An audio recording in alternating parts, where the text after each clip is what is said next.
সোনারপুরের দফায় দফায় এভাবেই বিক্ষোভের মুখে পড়েন অভিষেক বন্দ্যোপাধ্যায়।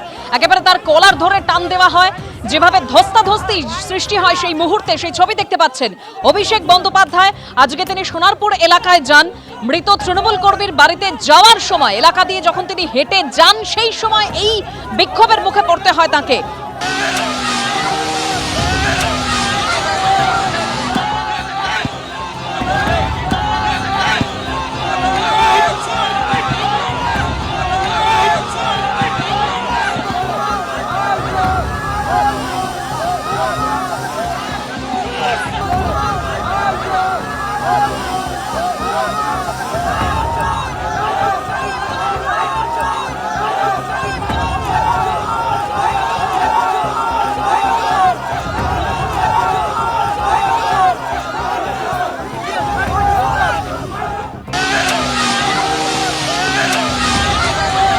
সোনারপুরে যে ধুন্ধুমার পরিস্থিতির সৃষ্টি হয় সেই ছবি একদিকে আপনারা দেখতে পাচ্ছেন। অভিষেক বন্দ্যোপাধ্যায়কে লক্ষ্য করে যেভাবে ডিম জুতো ছোড়া হয় সোনারপুর এলাকায়, প্রবল জনরোষের মধ্যে পড়তে হয় আজকে অভিষেক বন্দ্যোপাধ্যায়কে।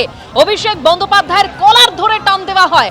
অন্যদিকে যখন মৃত তৃণমূল কর্মীর বাড়ির ভেতরে অভিষেক বন্দ্যোপাধ্যায়ের প্রবেশ করে তখন বাইরে স্থানীয় বাসিন্দারা তারা বিক্ষোভ দেখান।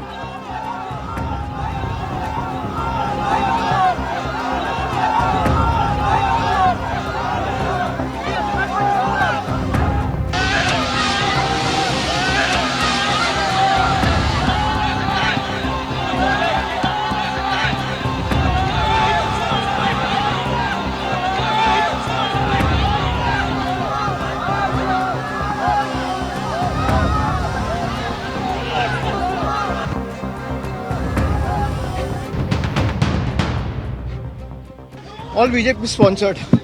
अब देखिए क्या हाल किया गया है। यह है इनका लोकतंत्र का नमूना। एक महीना हुआ नहीं। भाई तुम लोग तो please sir, you are on the way to meet the post poll victims and अब देखिए पुलिस कहीं नहीं है। ঝাঁটা হাতে বিক্ষোভ দেখান মহিলারাও, চোর চোর স্লোগান দেওয়া হয় সেই সময়।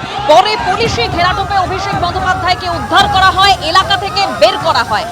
শোভিক ভট্টাচার্য বিজেপি রাজ্য সভাপতি ঘটনায় ঠিক কি বলেছেন শোনাবো। যা অত্যাচার তৃণমূল কংগ্রেস করেছে আমাদের কর্মীদের সঙ্গে, আমাদের মহিলাদের সঙ্গে,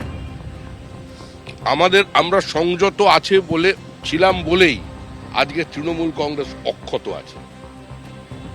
মায়ের সামনে ছেলে ভাত খাচ্ছে, তাকে গুলি করে খুন, মহিলাদের মাথা ন্যাড়া করে তাদের দিয়ে থুতু চাটানো, নৈহাটিতে পুরুষকে সম্পূর্ণ বিজেপি করার অপরাধে উলঙ্গ করে তাকে থুতু ফেলে চাটানো, বিজেপির হয়ে নির্বাচনে প্রতিদ্বন্দ্বিতা করার অপরাধে 5 লক্ষ টাকা জরিমানা দিয়ে বিধায়ক পদপ্রার্থীকে তাকে বাড়ি ঢোকানো, অত্যাচার কিছু বাদ রেখেছে।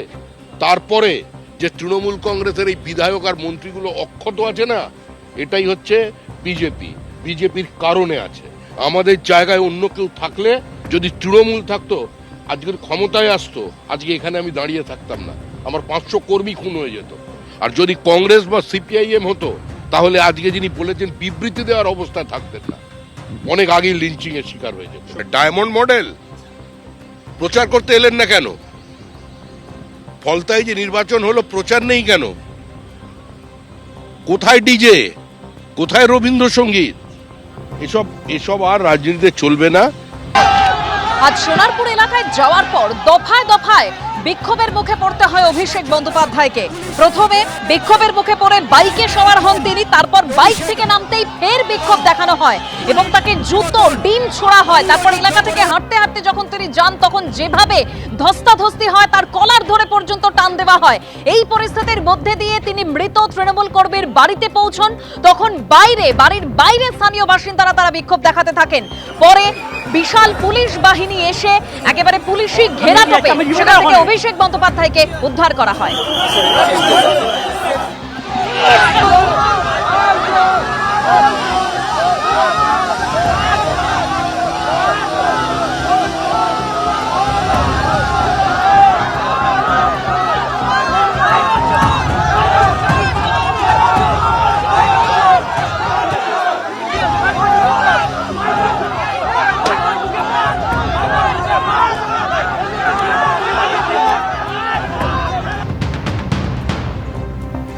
গরু চুরি, কয়লা চুরি, রেশন চুরি, সমস্ত চুরি করে করে আজকের আমাদের পশ্চিমবাংলাটাকে শেষ করে দিয়েছে। ওকে ডিম ছুঁড়ে তো সম্মাননা জানানো, জুতো ছুঁড়ে সম্মাননা জানানো উচিত ছিল। আজকের আরজি কলের ঘটনা তো হয়েছে, তার আগে যাদবপুর ইউনিভার্সিটিতে কি হয়েছিল ছেলেটার সাথে?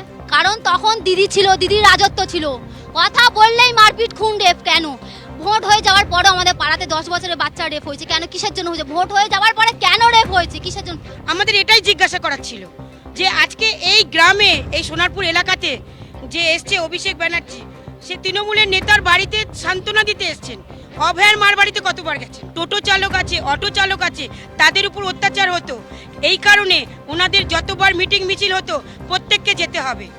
মিটিং মিছিলে না গেলে তাদেরকে 1 সপ্তাহ করে দোকান বন্ধ, তাদেরকে বসিয়ে দিত।